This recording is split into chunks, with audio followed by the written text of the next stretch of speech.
చేసాం కదా, చక్కటి సాధన పత్రాన్ని చక్కగా పూర్తి చేసాం. కాబట్టి ఆ విధానంలోనే మనం రోజుకొక పాట నేర్చుకోవాలి అనే ఆలోచన మనకు కలిగి గతంలో నుంచి మనం చేస్తూనే ఉన్నాం కదా. మరి ఈరోజు కూడా మనం ఒక చక్కటి బాలగేయాన్ని చక్కగా నేర్చుకుందాం. ప్రతి విద్యార్థి కూడా పాట పాడటం నేర్చుకోవాలి, ఆనందాన్ని కలిగిస్తుంది పాట. ఈ పాట కూడా కిలకిల అనే పేరుతో ఉంది. దీన్ని కూడా మిత్రురాలు ఉరిమెళ్ళ సునంద గారే రాశారు. ఆమె వెన్నెల బాలసుధా వాళ్ళు ప్రచురించారు ఈ పుస్తకాన్ని. చక్కటి బాలగేయాలు ఉన్నాయి కాబట్టి ఆ బాలగేయాల్లోనే ఒక బాలగేయాన్ని కూడా ఇవాళ పాడదాం. మీరు జాగ్రత్తగా అబ్జర్వ్ చేయాలి. అబ్జర్వ్ చేసి చక్కగా కాన్సన్ట్రేషన్తో వినాలి.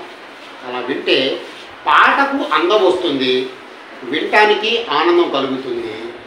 మరి అలా ఎంజాయ్ చేయడానికి ఇష్టపడాలి. కాబట్టి పాఠశాల అంటేనే మన అభివృద్ధికి పునాది పడుతుందన్నమాట. కాబట్టి ప్రతి విద్యార్థి కూడా చక్కగా విని ఆలకించి నేర్చుకోవాలి. పాపాయి నవ్వింది కిలా కిలా, పళ్ళేమో మెరిశాయి తళ తళ. పాపాయి నవ్వింది కిలా కిలా, పళ్ళేమో మెరిశాయి తళ తళ. కళ్ళల్లో కాంతులు మిలా మిలా, కళ్ళల్లో కాంతులు మిలా మిలా. కోటి పున్నములేమో వెల వెల, పాపాయి నవ్వింది కిలా కిలా, పళ్ళేమో మెరిశాయి తళ తళ. ఏడుపొచ్చిందంటే వలా వలా, కన్నీళ్ళు రాలేను జలా జల. ఏడుపొచ్చిందంటే వలా వలా, కన్నీళ్ళు రాలేను జలా జలా. రాకుండా చూడాలి ఎలా ఎలా, తాయిలం ఇవ్వాలి ఇలా ఇలా. కంటిలోన నలుసు పడి తెగరాగరా, పాపాయి నవ్వింది కిలా కిలా, పళ్ళేమో మెరిశాయి తళ తళ. పంటి కింద రాయి వస్తే పరా పరా, చెప్పులోన రాయి ఉంటే కిరా కిరా.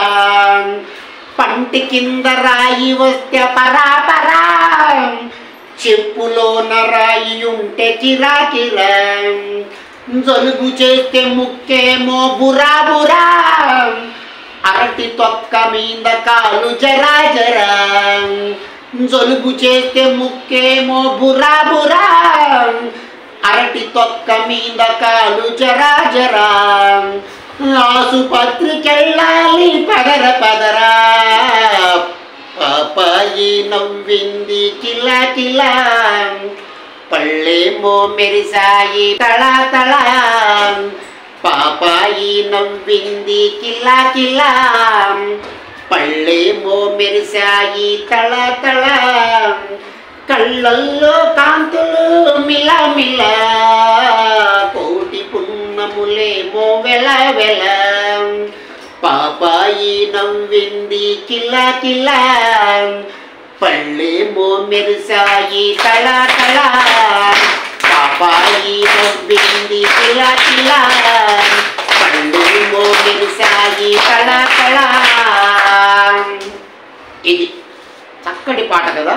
మరి ఇంత మంచి పాట రాసిన మన మిత్రురాలు ఉరిమెళ్ళ సునంద గారికి ఒకసారి ధన్యవాదాలు తెలుపుతామా? క్లాస్.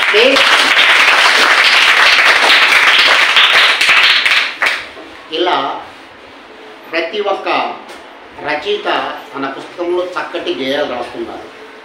మరి అటు గేయాల్ని మనం చక్కగా నేర్చుకొని ఆనందపడాలి. ఆ గేయాల్లో చాలా అర్థాలు ఉంటాయి. ఆనందాన్ని కలిగిస్తుంటుంది, ఆహ్లాదాన్ని కలిగిస్తుంటుంది, శరీరానికి ఒక రకమైన ఉత్తేజాన్ని ఇస్తుంటుంది. కాబట్టి ప్రతి ఒక్క విద్యార్థి కూడా తను వచ్చిన పాఠశాలలో, తను నేర్చుకున్న తరగతి గదిలో ఏదో ఒక కొత్త విషయాన్ని నేర్చుకోవాలి. అలా నేర్చుకుంటూ మీరందరూ మంచి పిల్లలుగా మంచి గుణవంతులుగా మంచి క్యారెక్టర్ ఉన్న పిల్లలుగా ఎదగాలనేది నా ఆకాంక్ష. ఓకే.